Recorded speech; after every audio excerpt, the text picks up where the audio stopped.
I've got to thank my guest today, Beth Alcazar. She's an author and editor, USCCA instructor, which is mainly what we're going to talk about today. But my gosh, she's also a mother of three, a female who's doing things, influencing things in the world of shooting sports. So I was really eager to talk to her about some pretty big topics today. Beth, how are you doing?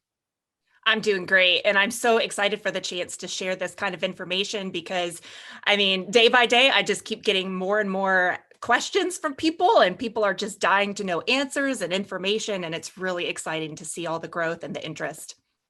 Absolutely. We're living in a world that's kind of seeing some unprecedented gun ownership numbers these days.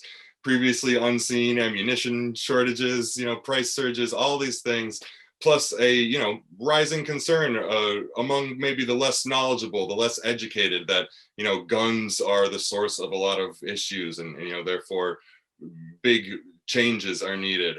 But I'm eager to sort of hear your perspective about specifically female gun owners, but also just new gun owners, all kinds of gun owners, and definitely the interest and the importance of safe firearm usage. So maybe if you could kind of like get some credentials and a short intro out of the way, can you kind of just describe like how you view your professional role or title as it's connected with USCCA?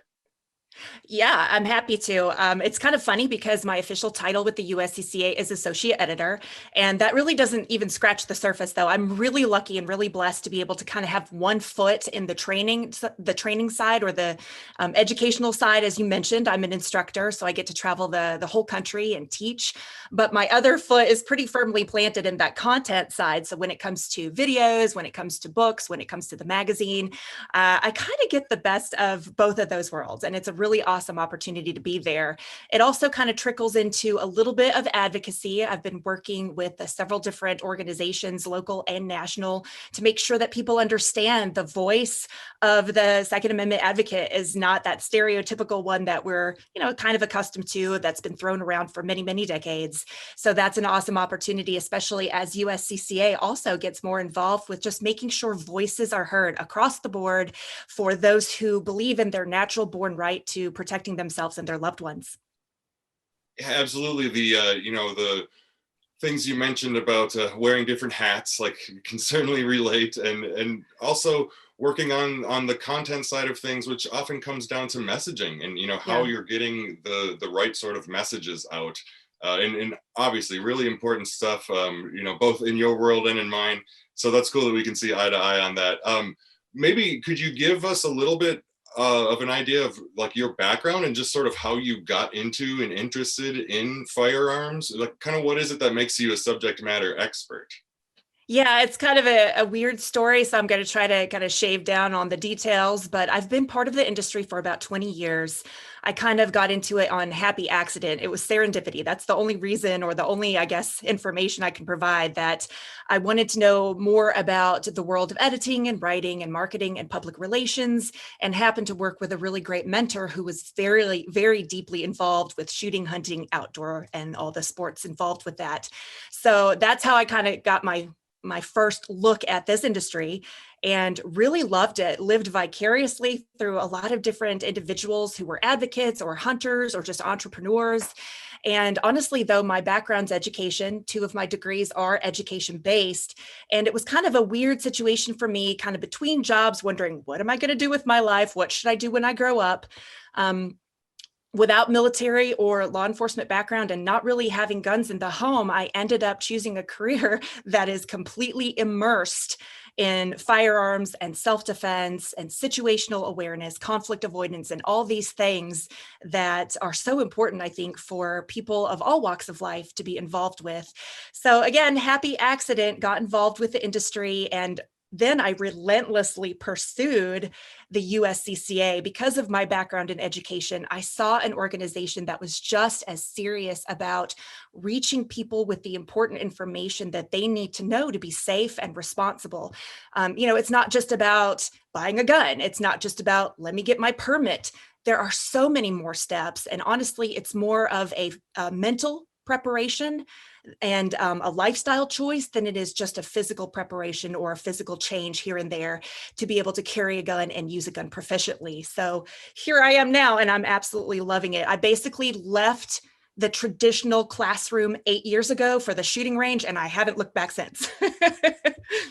That is a cool story. And, I totally agree with and love what you're saying about that. Just like healthy curiosity. You don't have to have Yeah. grown up, with this sort of thing prominent and, front facing in even your early years of life. It's something that people can certainly learn about and get into in later stages. No age restrictions by any means, except for the obvious.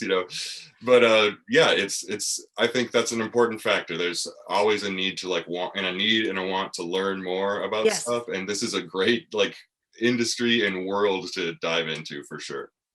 Well, and it's amazing too, because I tell a lot of people it's not just life changing, it's potentially life saving. So for me, it's just such a wonderful opportunity to be able to reach people at a level that's just what an impact. I mean, and what a difference that this organization can make, that being responsible and safe can be, and just knowing that people have options out there so they can be less vulnerable, they can deselect themselves from that victim pool, and they can live a life of confidence and joy, knowing they have options just in case the bad things ever happen. Absolutely, very well said. Yeah, I want to focus a little bit on females specifically with you. We read stuff all the time, new headlines, new stats coming out. Are there any in particularly eye-opening facts or things numbers wise that you've heard that even kind of surprised you in regards to new female gun ownership? Well, I think there's a lot of eye-opening facts, and they're so exciting. I mean, when I started in the industry 20 years ago, there was a lot of behind the scenes kind of work with females. Nowadays, we see more females who are very at the forefront of businesses. They're entrepreneurs, they're competitive shooters. So across the board, we're seeing more women buying guns. I think it's like a 40% increase just in 2020 alone. And you know that hasn't really stopped. We're seeing more women who are becoming concealed carry permit holders. And I know that even 5 years ago, we saw over a decade, a 270% increase in females going after their concealed carry permit. So I know that number's got to continue to be rising. There's no stopping that right now. We're seeing more women training. I mean, I'm seeing it. I know instructors across the United States are saying the same thing. They've got more females wanting maybe female-only classes, or one-on-one or small groups. I'm seeing moms come with their kids, or sisters or best friends. And we're seeing just more and more women who are purchasing gear and products and also going after the important information and training that we all need. So yeah, it's maybe not surprising. I think maybe a lot of us in the industry, women, just kind of knew that this would start to happen, and it started to gain a little bit more and a little bit more every year. You would see more females, more activity, more interest. Unfortunately, some of the world's happenings maybe tipped the scale a little bit, and we weren't expecting that part. But the end result is fantastic, as women are coming to the stage ready to learn, ready to grow, and ready to do more for themselves and their families. Absolutely. And I'm glad that you definitely started to bring up your classes, because you have a perspective that not many people get, and that is often the absolute step one beginners coming in and looking to you, to help them in those very beginning stages. So I'm curious to know, what are some of the more likely knowledge gaps, or just sort of misinterpretations, perhaps, to put it another way, that you kind of encounter in your classes, both from females and just new shooters in general? Yeah, sure. I'm glad you said misinterpretations, because I use a lot of M words when I'm thinking about it. And I'm going to add that one. It's going to be misinterpretation, miscommunication, misinformation, myths, and misnomers. That's a lot. That's a lot of M's. But it's true. Women and new gun owners come to the classes with wrong information. Or what I hear a lot is, especially from females, is that they've been told their entire lives that guns are dangerous. And they've been told that they can't do this. And for a lot of women, that's enough for them to even seek out this kind of training. Like, excuse me, I can't, watch me. They already have this level of confidence that they're going to go show the world that, yes, indeed, they can do this. But even along with specifics, women are often told they need a certain kind of gun or a certain caliber, or they're not able to rack the slide, so they should stick with a revolver. So again, it's misinformation or these myths that have been around for a long, long time that in some cases have kept a lot of people from taking classes in the first place. Because I mean, who feels confident about going into a class where you've been told this is dangerous, you can't do it? I mean, that alone is kind of intimidating. But for me, I think maybe that's part of the magic, especially with the USCCA and the classes that we have, is we're taking away that intimidation factor. We're offering these brand new gun owners, never even touched a gun before sometimes, kind of these stepping stones to get to maybe the deeper information or the other classes that some of these other folks who have been around a while are taking. And that was honestly the number one reason my heart and soul went into the women's curriculum that we produced through USCCA.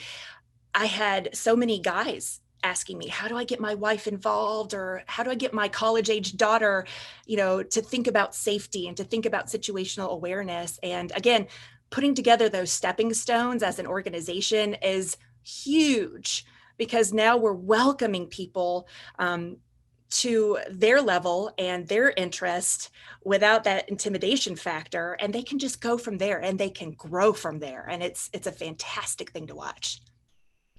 Yeah, I can imagine that, intimidation decrease and that, information increase for people that, again, are just, like hungry for this, thirsty for this information is fantastic. And you're very much like already answering this question before I even got a chance to ask it. But, let's maybe expand a little bit more on what it is that's so beneficial about USCCA and its membership for a new shooter and for a female.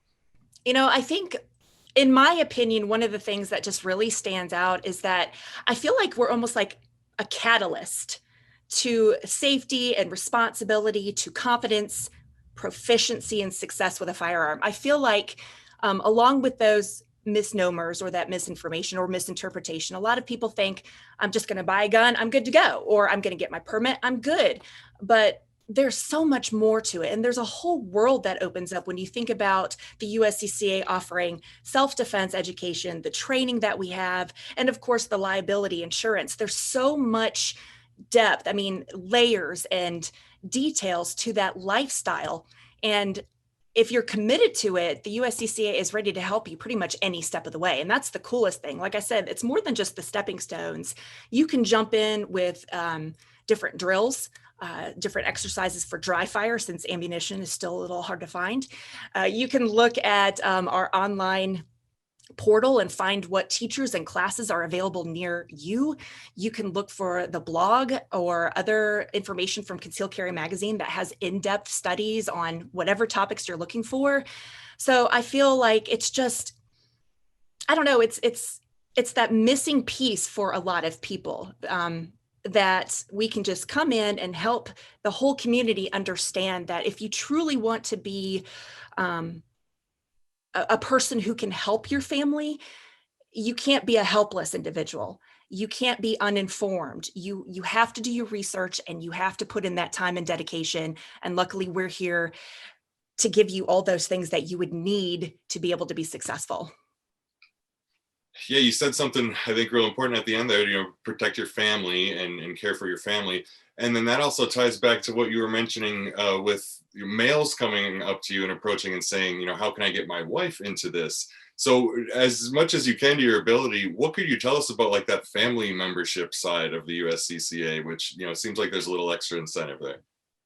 Oh, it's great that different memberships and different availability levels allow you to kind of pick and choose a little bit, like choose your own adventure, involve the family, or get a little deeper into the training and look into all the little value added opportunities. So yeah, if you want to join as an individual, there's just as much great info and depth. Or if you want to make sure that your spouse and whoever's in your household also has that added benefit, then that membership is definitely there for you as well. So it's great to have those options. I think especially women, we love being able to kind of customize things or have some options. And ultimately, what's really awesome too is that women are super big influencers within their homes and in their communities. And I always love to say that oftentimes, if you can convince the female of the household to pursue the responsible and safe firearms realm, you're going to pretty much have across the board that family is going to be more secure and more safe. And maybe they will have that family membership or that spouse membership with the USCCA, and they'll be looking to even get their kids into some of our upcoming curriculum when we're talking about children and family and all the safety fundamentals that come into play there too, because that's another important and awesome thing that we're seeing, all the families getting out and doing this together. Yeah, it's exponential growth, which is really the only explanation for, the sort of numbers and, figures that we were seeing coming out. This has all been great. Yeah, I know that, as more mothers and more young women, continue to increase their participation in this world of gun ownership, things are, I think, going to have to begin to shift and change a little bit. Could you put your, peer into that crystal ball? Do you have any ideas about what the maybe future might look like if these trends continue for another 5, 10 years? I would hope that we're going to see safer families. I hope that we're going to see people, regardless of their background, regardless of their career choice, regardless of their lifestyle or the makeup of their families, they're going to make more responsible choices. We like to teach people to avoid, escape, de-escalate, defend in that order every time. And if we can get the whole family unit and all communities and responsibly armed Americans to really focus on that, I think that we're just going to be at a much better mindset across the board. And again, that's why USCCA is there to help present the details and the information that people need to really practice that mindset, because it takes effort, it takes energy, it takes time. You can't just one day wake up and go, oh, yep, I'm responsible, I'm good to go, life is grand. You have to kind of wake up every single day of your life and say, you know what, I am committed to being safe today. I'm committed to making responsible choices today. I am thankful for the support that I have from trainers and educators and organizations like the USCCA and other Second Amendment, environments. But it's really up to me. I mean, I gotta do the right thing at the right time and make really smart decisions and use this information.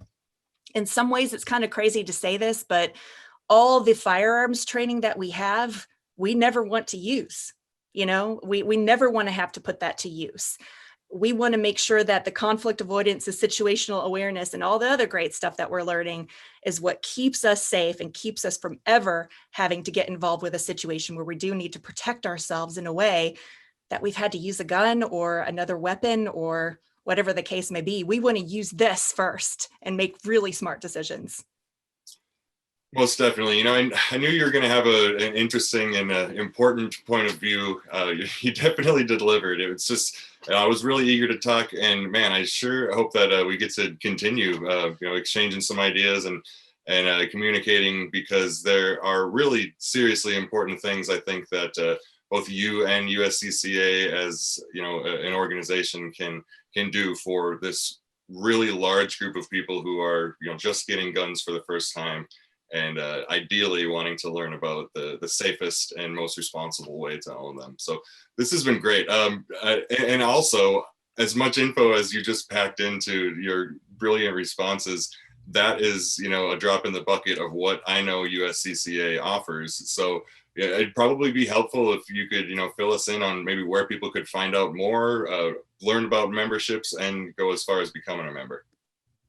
Yeah, if people want to find us online, they can go to usconcealedcarry.com and they can look for training, they can look for membership, they can look for resources, they can look for all of those details that we've been discussing that can help people become armed, safe, and responsible, and also be able to share that with their families and the communities and everyone that they love and care about.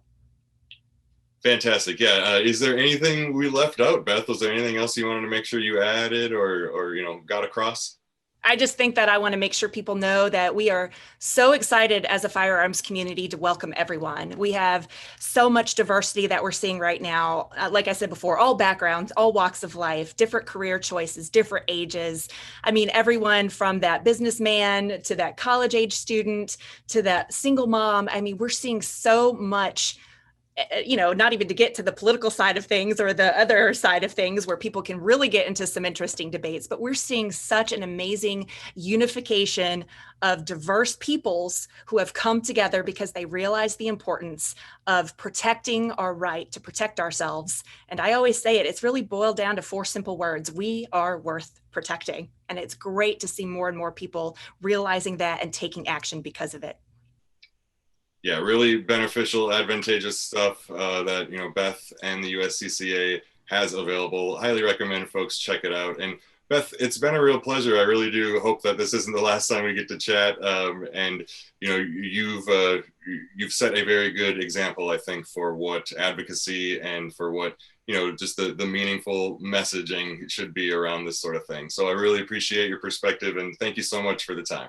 Oh gosh, thank you so much for the opportunity to share with your readership and your viewership.